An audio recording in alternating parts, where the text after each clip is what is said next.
నమస్తే, నేను మీ సతీష్. ఆంధ్రప్రదేశ్లో మరి ముఖ్యంగా కడప జిల్లా పులివెందుల జెడ్పీటీసీ ఉప ఎన్నిక అనేటువంటిది మాత్రం అక్కడ రాజకీయ వాతావరణంలో సెగలు పుట్టిస్తుంది అని చెప్పుకోవచ్చు. అయితే ఒకవైపున అటు అధికార కూటమి అలాగే ఇటు ప్రతిపక్షంలో ఉన్నటువంటి వైసీపీ రెండూ కూడా ఈ ఎన్నికని ఎంతో ప్రెస్టీజియస్గా తీసుకున్నటువంటి నేపథ్యంలో పులివెందుల జెడ్పీటీసీ ఉప ఎన్నిక పైన ఒక ఆసక్తికరమైనటువంటి చర్చ కూడా జరుగుతూ ఉంది.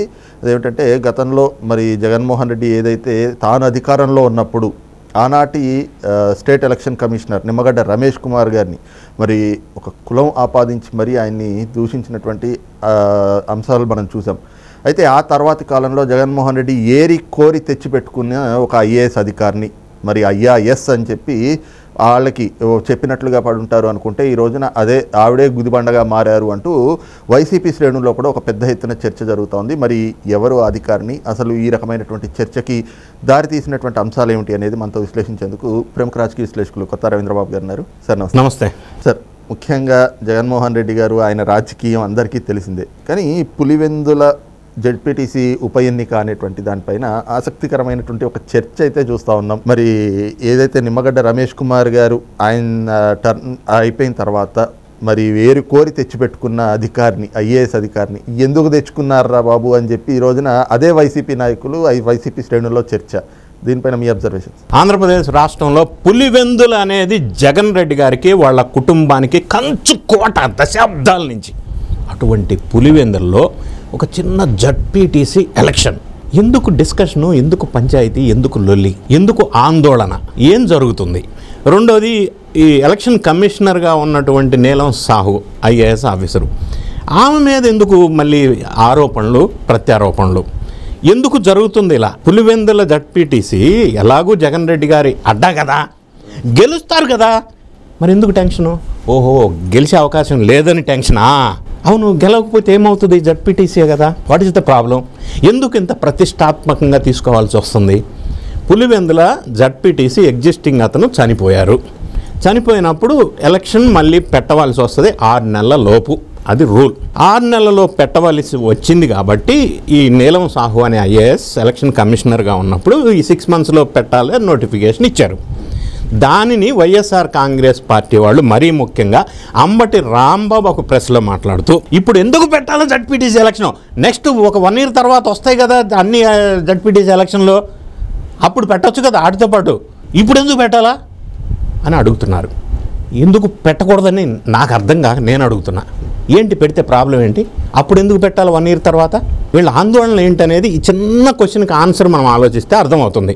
సో వీళ్ళ ఆందోళన ఎందుకంటే, ఈ చనిపోయిన కుటుంబం నుంచి వైఎస్ఆర్ కాంగ్రెస్ పార్టీ వాళ్ళు జడ్పీటీసీ అభ్యర్థిగా ప్రకటించారు. దానికి అగెనెస్ట్గా బీటెక్ రవి వాళ్ళ వైఫ్ని జడ్పీటీసీగా నిలబెట్టారు కూటమి తరఫు నుంచి. సో ఆమె చేతిలో బీటెక్ రవి నేతృత్వంలో వాళ్ళ ఆవిడ పోటీ చేస్తున్నందుకు పులివెందుల్లో ఎదుర్కాటం కష్టం, జడ్పీటీసీ సీటు కోల్పోవాల్సి వస్తుందని టెన్షన్తో కూడిన ఆందోళన. లేదు అనుకుంటే ఎందుకు ఆందోళన చేస్తున్నారు?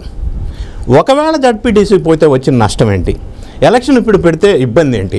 సో మీరు ఇంతకుముందు ఇంట్రోలో ప్రస్తావించినట్టుగా నిమ్మగడ్డ రమేష్ని తీసేసిన తర్వాత నీలం సాహుని ఎలక్షన్ కమిషన్గా జగన్ రెడ్డి గారే నియమించారు. ఎందుకంటే గతంలో ఈయన ప్రభుత్వంలో ఉన్నప్పుడు జగన్ రెడ్డి గారు ఎల్వి సుబ్రహ్మణ్యం చీఫ్ సెక్రటరీగా ఉన్నప్పుడు సరే ఆయనతో కొంత విభేదాలు ఏదో అంటే సరిగా మ్యాచ్ అవ్వక ఆయన తొలగించిన తర్వాత ఈమెను తీసుకొచ్చి చీఫ్ సెక్రటరీగా చేశారు. అంటే ఈయనకి అనుకూలమైన వ్యక్తి అని అప్పట్లో ఒక టాక్ నడిచింది. ఎందుకు నడిచిందంటే ఆ పదవి పూర్తయిన తర్వాత కూడా ఎక్స్టెన్షన్గా కూడా అడ్వైజర్ పదవి కూడా ఇచ్చారు. ఇప్పుడు మళ్ళీ నిమ్మగడ్డ రమేష్ కాదు ఆ కులాన్ని ఆపాదించి ఈమెను ఎలక్షన్ కమిషనర్గా పెట్టారు.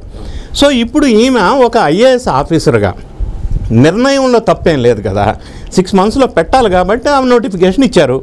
సో ఇప్పుడు ఆమె గురించి చర్చ ఎందుకు వస్తుంది అసలు అనేది నాకు అర్థం కావట్లేదు. వీటన్నిటిని బట్టి చూసినట్టయితే పులివెందుల్లో వీళ్ళ పట్టు స్థానం కోల్పోతున్నాము అన్న అనుమానాస్పదమైన రియాలిటీ, గ్రౌండ్ రియాలిటీ అక్కడ ఉంది కాబట్టి ఇండిపెండెంట్గా కాంటెస్ట్ చేస్తున్న కొంతమంది వ్యక్తుల మీద దాడులు చేశారు వైఎస్ఆర్ కాంగ్రెస్ పార్టీ వాళ్ళు. ఆ ఇండిపెండెంట్ మీద దాడి చేసింది లేదా దాడి కాబడిన వ్యక్తి ఎవరంటే ఈ సునీతారెడ్డి బాబాయ్ కూతురు సునీతారెడ్డి ఉన్నారా, వాళ్ళ చుట్టాలు. సో అదే ఖాందానా మొత్తానికి. అంటే ఇండిపెండెంట్గా పోటీ చేసిన వాళ్ళ మీద ఎందుకు దాడి చేశారంటే ఇండిపెండెంట్లు పెట్టిందే జగన్ రెడ్డి గారు కొంతమందిని పెట్టారు. ఎందుకంటే ఈ వైఎస్ఆర్ కాంగ్రెస్ పార్టీ వ్యతిరేక ఓటు గురించి ఆ వ్యూహంలో భాగంగా దాడి చేయాల్సిన అవసరం ఎందుకు ఏర్పడింది? నిష్పక్షపాతంగా ఎలక్షన్ను ఫేస్ చేయొచ్చు కదా. బీటెక్ రవి వాళ్ళ వైఫ్ మీద ఎలక్షన్లో పోటీ చేయడానికి ఏంటి ఇబ్బంది? ఎలాగూ మీ అడ్డానే కదా, గెలిస్తే గెలుస్తారు, తప్పేముంది? దీన్ని ఒక పెద్ద పంచాయతీ చేసి ఒక జడ్పీటీసీ ఎలక్షన్ని రాష్ట్ర స్థాయిలో చర్చ ఎందుకు చేస్తున్నారు?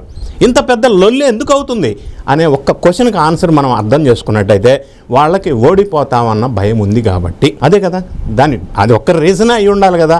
లేకపోతే ఐఏఎస్ ఆఫీసర్ మీద కామెంట్ చేయాల్సిన అవసరం లేదు, ఈ ఇండిపెండెంట్ల మీద దాడి చేయాల్సిన అవసరం లేదు, ఇంత పంచాయతీ చర్చ జరగాల్సిన అవసరమే లేదు. సార్, అంటే ఇక్కడ ఇంకొకటి ఏమిటి అంటే మీరు అన్నట్లుగా ఒకవేళ జెడ్పీటీసీ స్థానం కనుక కోల్పోతే ఇప్పుడు మరి ఇంతకాలం చెప్పుకుంటున్నటువంటి ఆ కంచుకోటకి బీటలు వారతాయి. మరి ఆ పరిస్థితులు ఉంటాయంటారు అక్కడ?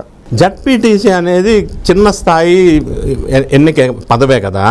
ఒకవేళ అది కోల్పోయినా జగన్ రెడ్డి గారికి పేరు ప్రఖ్యాతులు, ఆయన బాగా పరిపాలించాడన్న ఖ్యాతి ఉండి ఉంటే ఇప్పుడు మొన్న 11 వచ్చాయి కాదు ఫస్ట్ పాయింట్.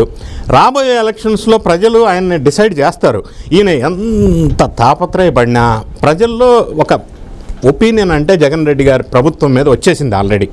దాని ప్రభావం ప్రతి ఎలక్షన్ మీద ఉంటుంది. వీళ్ళు ఈ విధంగా దాడులు చేయటం వల్ల ఆ ఒపీనియన్ మారదు, ఇంకా ఎక్కువ బ్యాడ్ ఒపీనియన్ వచ్చే అవకాశం ఉంది.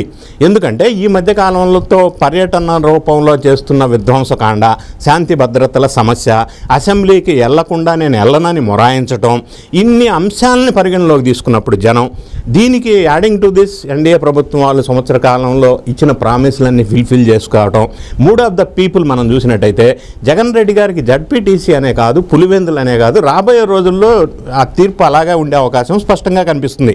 అందుకే వీళ్ళు ఆవేదన పడి లొల్లి పెడుతున్నారు అవునని అనిపిస్తూ ఉంది. అయితే ఇంకో పక్కన ఇప్పుడు సునీతారెడ్డిని ఇంకో వైపు నుంచి కూడా విమర్శిస్తూ ఉన్నారు. ఆవిడ వచ్చారు, అక్కడ ఎస్పీ గారిని కూడా కలిశారు, ఆ తర్వాత మీడియా సమావేశం పెట్టి మరి ఆవిడ గత ఎన్నికల్లో అంటే 2024 సార్వత్రిక ఎన్నికల సమయంలో కూడా సునీత గారు ఇవే కామెంట్స్ చేశారు. ఏదైతే తన తండ్రి మరణం, మరి ఆ మరణం వెనుకున్నటువంటి వ్యక్తులు ఎవరు, మరి అలాంటి వాళ్ళని జగన్మోహన్ రెడ్డి ప్రోత్సహిస్తూ ఉన్నాడు. కాబట్టి ఇలాంటి వాళ్ళు సమాజానికి ప్రమాదకరం, వీళ్ళు ఓట్ల పేరుతోటి మిమ్మల్ని కావాలని చెప్పి వాడుకుంటా ఉన్నారు, కాబట్టి వీళ్ళకి ఓట్లు వేయద్దు అన్నారు. ఇప్పుడు కూడా అదే స్టేట్మెంట్ ఇచ్చినట్టున్నారు. అయితే సునీతారెడ్డి గారు కేవలం చంద్రబాబు నాయుడు గారి చేతిలో పావులాగా మారి ఎన్నికలు ఉన్నప్పుడే అక్కడికి వచ్చి ఇలాంటి ప్రచారాలు చేస్తున్నారు, వైసీపీని దెబ్బ కొట్టడానికి అంటా ఉన్నారు. అందులో ఎంతవరకు వాస్తవం ఉన్నారు? ఇప్పుడు గతంలో సునీతారెడ్డి, షర్మిళ ఇద్దరు చెల్లెళ్ళు కూడా ఈ బాబాయ్ హత్య కేసులో జగన్, అవినాష్ రెడ్డి వల్లే జరిగిందనేది భారీ ఎత్తున ప్రజల్లోకి తీసుకెళ్ళగలిగారు. దాని ఇంపాక్ట్ ఎంతో కొంత ఉంది. నంబర్ 1. నంబర్ 2, జడ్పీటీసీ ఎలక్షన్ పులివెందుల్లో ఉంది కాబట్టి సునీతారెడ్డి అక్కడికి వెళ్ళాల. వాళ్ళ ఫాదర్ది జయంతి ఉండటం వల్ల ఆ రోజు వెళ్ళటం వల్ల ఎస్పీ గారిని కలిసి కేసు విషయంగా డిస్కషన్ చేశారు.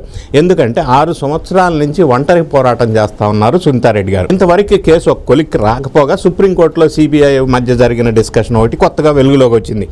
ఈ బ్యాక్గ్రౌండ్ నేపథ్యంలో ఆమె అక్కడ కలవటం వల్ల, ఆ సంఘటన వల్ల అనుకోకుండా ఆ ఏరియాలో ఆమె ఉండాల్సి వచ్చింది. సో సునీతారెడ్డి కామెంట్ చేసినందువల్ల ఆమె ప్రభావం ఈ జడ్పీటీసీ ఎలక్షన్లో పడుతుందని వీళ్ళు అనుకుంటున్నారా? ఆమె ఏం కామెంట్ చేసింది లాస్ట్ ఎలక్షన్ నుంచి, లాస్ట్ 6 years నుంచి ఏదైతే స్టాండ్ మీద ఉన్నదో అదే స్టాండ్ ప్రజల్లోకి తీసుకెళ్తూనే ఉంది కంటిన్యూస్గా. ఆమె ఏమి చేంజ్ చేసుకోలేదు కదా. సో ఎవరైతే వాళ్ళ డాడీ కదా, సో వాళ్ళ నాన్న గురించి, హత్య గురించి ఆమెకున్న అనుమానాలు నివృత్తి చేయాల్సింది పోయి ఆమె ఆ విధంగా మాట్లాడితే తెలుగుదేశం వాళ్ళు మాట్లాడిపించారు అనటం ఎంతవరకు కరెక్టు? అది కరెక్ట్ కాదు కదా. అనుమానాలను నివృత్తి చేయగలిగి ఉండాలి కదా ఫస్ట్ ఆఫ్ ఆల్. అది చేయనంతకాలం ఆమె పోరాటం చేస్తూనే ఉంటుంది. మరి ఆమెకు న్యాయం జరిగేంతవరకు దానికి పులివెందులు జడ్పీటీసీ ఎలక్షన్కి సునీతారెడ్డి గారికి సంబంధం ఏముంది? ఆమె నిలబడలేదు కదా. Thank you.